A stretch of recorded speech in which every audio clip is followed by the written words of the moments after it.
இரட்டை மனசு கொண்ட மிதுன ராசி அன்பர்களே, நீங்கள் எப்போதுமே ஒரு இதை முடிவுக்கு வர்றீங்கன்னா ஒரு சீர்தூக்கி பார்த்து இப்படியா அப்படியா இப்படி போனால் நல்லதா அப்படி போனால் நல்லதான்னு சீர்தூக்கி பார்த்து யோசித்து முடிவுக்கு வருவீங்க.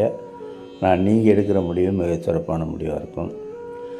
உங்களுடைய ராசிக்கு இந்த சனிப்பெயர்ச்சி சம்மந்தமாக பலன் சொல்ல போகிறேன். 2026 மார்ச் 6ஆம் தேதி சனி பகவான் என்ன வந்தார், கும்பத்திலிருந்து கும்பராசிலேருந்து மீன ராசிக்கு வர்றார். அதாவது உங்களுக்கு 10ஆம் இடத்துக்கு வர்றார்.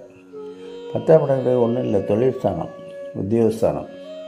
அது ஒன்றும் பயப்பட வேண்டியதில்லை. தொழிலில் வந்து ஆர்வத்தை காட்டுங்க, உழைங்க, அதே தொழிலை விடாதீங்க, புது தொழிலெலாம் ஆரம்பிக்காதீங்க, வேறு யாரையும் பார்ட்னராக சேர்க்காதீங்க, புதிய அமௌண்ட்டெல்லாம் அதில் பெருசாக போட வேண்டாம், கடங்க போய் வாங்காமல் இருக்க வச்சு ஓட்டிக்கிட்டே வாங்க. உங்கள் உழைப்பே அதில் முதலீடாக இருக்கணும். நீங்கள் புதுசாக முதலீடு போடக்கூடாது, உங்கள் உழைப்பே முதலீடாக இருக்கணும். அதை உற்சாகமாக செய்யுங்க, முயற்சி செய்யுங்க, நல்லா எந்த நேரம் முயற்சித்து பண்ணுங்கள்.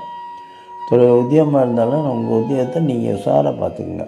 உங்கள் பவருக்குள்ளே நீங்கள் ஒழுங்காக வேலை செய்யலான்னு பார்த்துக்குங்க. இது உயர் அதிகாரிகள் பேச்சோ உங்கள்கிட்ட கீழே வேலை வாங்குகிற பேச்சையோ கேட்டு இதில் நீங்கள் எழுத்துக்கூடாதீங்க. இந்த விஷயம் மட்டும் கரெக்டாக இருந்துட்டால் 10ஆம் இடத்துக்கு சனி ஒன்றும் பண்ண முடியாது.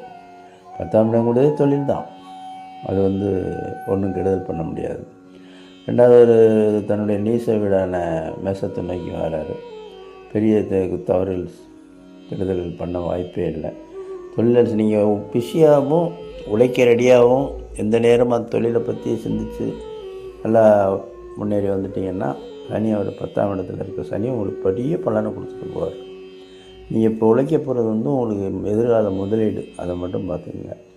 பிள்ளைகளுக்கு நல்லா செலவு பண்ணுங்க, படிப்புக்கு, குடும்பத்தில் நல்லா இருங்க, ஒத்துமையாக இருங்க. வேறு சனி 10ஆம் இடத்துல இதுன்றனால எந்த பிரச்சனையும் இல்லை. அடுத்த வர சனி உங்களுக்கு 11ஆம் இடத்துக்கு வந்துடுவார் பாருங்க. இப்போ இந்த 2 வருஷம் தொழிலில் நீங்கள் என்னென்ன கஷ்டப்பட்டு முயற்சி பண்ணி உழைக்கிறீங்களோ, அடுத்த 2 வருஷம் 11ஆம் இடத்துக்கு வந்துடுறாரு. 11ஆம் இடம் லாபஸ்தானம். லாபம் எப்படி வருது? அப்போ தந்துடணும்னு அவசியம் இல்லை. இந்த உழைக்கிற காசு இங்கே லாபமாக வந்துடும். அப்போ அது உங்களுக்கு ஒரு நிலா காலமே. அப்புறம் 3ஆம் பார்வையாக சனி உங்கள் 12ஆம் இடத்தை பார்க்குறாரு. பயப்படாது, உங்கள் லாபத்தில் மிஞ்சிற காசை வச்சு சந்தோஷமாக இருங்க, குதூகலமாக இருங்க, உறவினர்களோட சந்தோஷமாக இருக்கலாம்.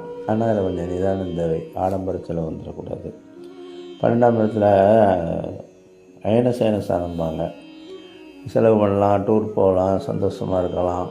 லாபத்தில் மிஞ்சிறதை வச்சு பண்ணலாம், நல்ல காரியங்கள் செய்யலாம்.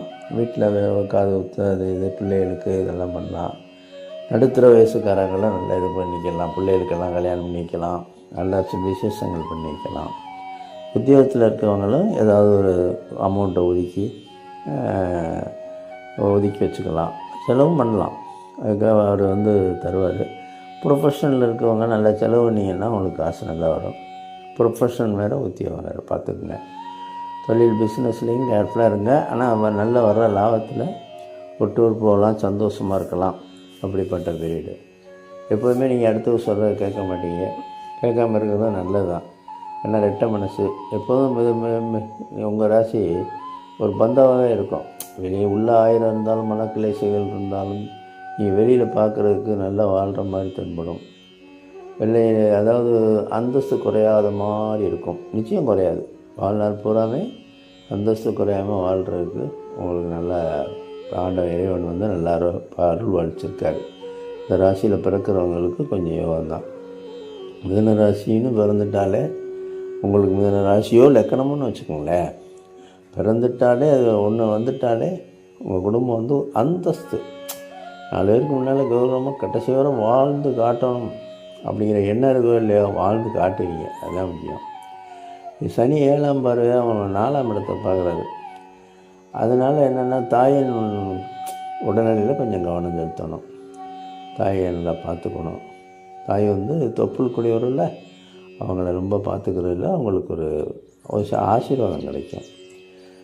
4ஆம் இடத்துல இருக்கிறனால மனச்சஞ்சலங்கள் ஏற்படும், இன முடியாத கவலைகள் விட வரும். என்ன சந்தோஷத்தில் இருந்தீங்கன்னாலும் 2 மணி நேரத்துக்குள்ளே அது டீவியேஷன் ஆகும். மனச்சஞ்சலம் எதுக்கு கவலைப்படுறோம்னே தெரியாது. அதை பற்றியெல்லாம் ஒன்றும் பயப்பட வேண்டாம். அந்த சனிக்கிழமை ஆட்டுக்கு சனீஸ்வரனுக்கு போய் எள்ளு தீபம் ஏற்றுனீங்கன்னா நல்லது. ஆனால் அந்த பரிகாரத்தில் அவருக்கு நம்பிக்கை கிடையாது.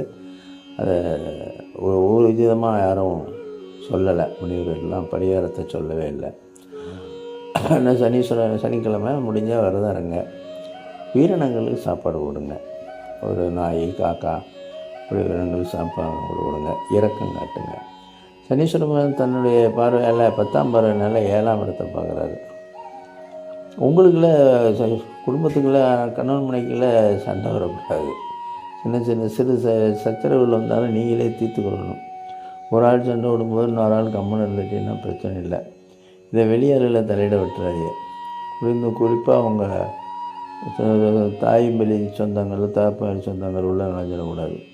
அவங்க இப்போ இது பண்ணாங்க, பேம்பரிங் வேண்டாம். பொண்ணை கட்டி கொடுத்துட்டா பொண்ணை கட்டி கொடுத்தோட இருந்துருங்க.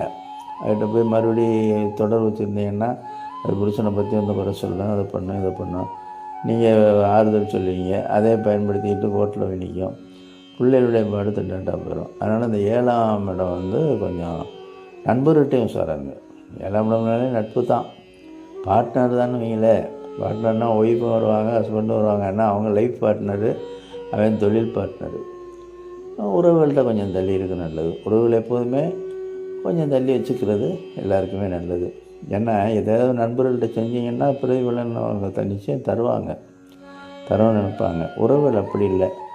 ஏன் ஒரு உண்மையை நல்லா செய்கிறீங்க, ஏன் இருக்கிறதுல பாதியை தரக்கூடாதுன்னு நினைப்பாங்க. அதுதான் உறவுகளுக்கும் நண்பர்களுக்கும் வித்தியாசம். வேறு ஒன்றும் பயப்பட வேண்டியதில்லை. யாருக்கும் ஜாமீன் கொடுத்துடாதீங்க. நிச்சயமாக உங்கள் ஃப்ரெண்ட்ஸோ உறவுகளோ வந்து ஒரு ஜாமீன் கொடுக்க சொல்லுவாங்க, அல்லது பொறுப்பு கொடுங்க. நீங்கள் ஒரு வார்த்தை சொன்னால் போதும் பொண்ணை கொடுப்பாங்க, நீங்கள் ஒரு வார்த்தை சொன்னால் போதும் எனக்கு காசு கொடுத்துருவாங்க, நீங்கள் கையெழுத்தெல்லாம் போடனா, நீங்கள் ஒரு வார்த்தை சொல்லுங்கள், நீங்கள் அந்த பொண்ணை கொடுக்குற முடாங்க அப்படிமா. அதில் கூட ஒரு நல்ல காரியத்தில் கூட நீங்கள் கலட்டிக்கிறது ரொம்ப நல்லது. மற்றபடி மிதுன ராசி வந்து யோகக்கார ராசி தான். இப்போ இருக்க பீரியடும் நல்லா தான் இருக்குது. தொழிலில் வந்து மட்டும் கருத்துமாக இருந்துட்டேன்னா ரொம்ப நல்லது. சுகத்தை பார்த்துக்குங்க, உடல் சுகத்தை பார்த்துக்குங்க. டயட்டெல்லாம் பார்த்து சாப்பிடுங்க. பெரியவர்கள் இருந்தால், வயசானவர்கள் இருந்தால் டயட்டே நீங்கள் குணப்படுத்திக்கலாம். போய் உடல் நலத்தை போய் டாக்டர்கிட்ட போய் அவருக்கு செலவழிக்க வேண்டியதில்லை. அதுக்காக போகாமல் இருக்க முடியாது. சின்ன சின்ன செலவுகளுக்கு போனால் தான் அவர் படித்ததுக்கு அவருக்கு பொழப்ப வரும். அதுக்காக நான் சொல்லலை, பொதுவாக வேண்டாம். வேறு எந்த பிரச்சனையும் வராது, நல்லா சந்தோஷமாக இருக்கலாம். ஒரே என்னுடைய அட்வைஸ் அப்படின்னா என்னென்னா, உங்கள் குடும்பம் உங்கள் மக்கள் அப்படின்னு இருங்க. அதுக்கு மேலே உறவுகள் வேணும்னா உங்கள் அப்பா அம்மா சரியா அவங்கள பாருங்கள். மற்ற உறவுகளுக்கு நான் வந்து தொடர்பாயிருங்கன்னு அட்வைஸ் பண்ண மாட்டேன். இந்த மிதுன ராசி என்ன யாருக்கு என்ன செஞ்சீங்கன்னாலும் அவங்களுக்கு நன்றி இருக்காது. மிதுன ராசியோ வைக்கணுமோ ரெண்டும் ஒன்று தான். உங்களை அந்நியனாகவே பார்ப்பாங்க. உங்களுடைய வளர்ச்சியை பார்த்து பொறாமப்படுற அளவுக்கு நீங்கள் வளருவீங்க, ஜென்டிலாக இருப்பீங்க, கௌரவமாக இருப்பீங்க. அதனால் அந்த கந்திஷ்டியும் வேண்டாம். உங்கள்கிட்ட இருக்கிறது என்ன இருக்குன்னு யார்ட்டையும் காட்டிக்கவும் வேண்டாம். உங்களுக்கு செழிப்பான வாழ்க்கை என்றைக்குமே காத்திருக்கிறது. இந்த சனி பயிற்சி வந்து உங்களுக்கு எந்த கெடுதலும் இல்லை. நீங்கள் சுதாரிப்பாக இருந்து விட்டால் எல்லா பெருமாளை வழங்குங்கள், ஆஞ்சநேயரை வழங்குங்கள், எல்லா இறைவனையும் வழங்குங்க. எல்லா இறைவனும் ஒன்று தான். உலகத்தில் எல்லா மதத்து தெய்வங்களும் ஒன்று தான். அப்படிங்கிற பார்வை இந்த மிதுன ராசிக்கு வரும். எந்த வேற்றுமை இல்லாமல் அதில் ஒற்றுமை காணுங்க. இதை சொல்லி முடிச்சுக்கிறேன். சுபமாக வாழுங்கள், எந்த பிரச்சனையும் இல்லை.